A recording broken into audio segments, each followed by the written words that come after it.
మీకు తల్లి కొందం పథకానికి సంబంధించి డబ్బులు ఇంకా పడలేదా? అయితే టెన్షన్ పడకండి.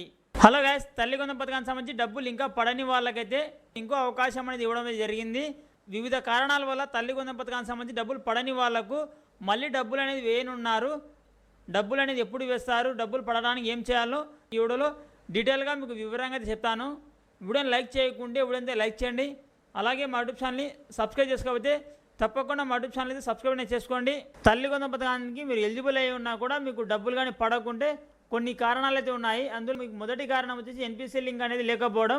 ఆధార్ కార్డుకి అలాగే బ్యాంక్ అకౌంట్కి ఎన్పిసి లింక్ అనేది లేకుంటే తల్లి కొందం పథకానికి సంబంధించి డబ్బులు అయితే పడవు. ఖచ్చితంగా ఆధార్ కార్డుకి అలాగే బ్యాంక్ అకౌంట్కి అయితే ఎన్పిసి లింక్ అనేది ఉండాలి. ఎన్పిసి లింక్ అనేది మ్యాపింగ్ అయి ఉంటేనే మీకు తల్లి కొందం పథకానికి సంబంధించి డబ్బులు అయితే పడతాయి. ఎన్పిసి లింక్ అనేది ఉందో లేదో ఏ విధంగా తెలుసుకోవాలి, ఏ విధంగా చేసుకోవాలో నేను ఆల్రెడీ మా యూట్యూబ్ ఛానల్లో వీడియో అనేది పెట్టడం జరిగింది.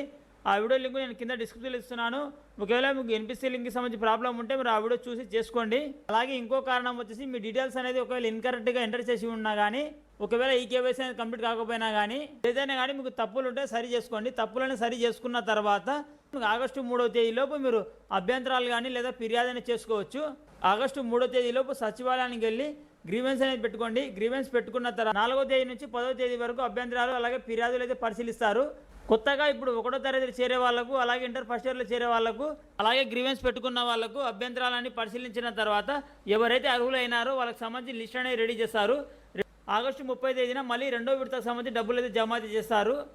ఆగస్టు 30వ తేదీన ఫస్ట్ క్లాస్లో చేరిన వాళ్ళకు, అలాగే ఇంటర్ ఫస్ట్ ఇయర్లో చేరిన వాళ్ళకు, గ్రీవెన్స్ అనేది పెట్టుకున్న వాళ్ళకు డబ్బులు అయితే పడతాయి.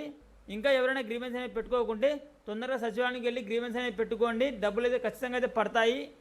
ఇది ఫ్రెండ్స్ వాళ్ళ వీడియో అయితే లైక్ చేయండి. అలాగే మా యూట్యూబ్ ఛానల్ని సబ్స్క్రైబ్ చేసుకోకపోతే తప్పకుండా మా యూట్యూబ్ ఛానల్ అయితే సబ్స్క్రైబ్ చేసుకోండి. Thank you for watching.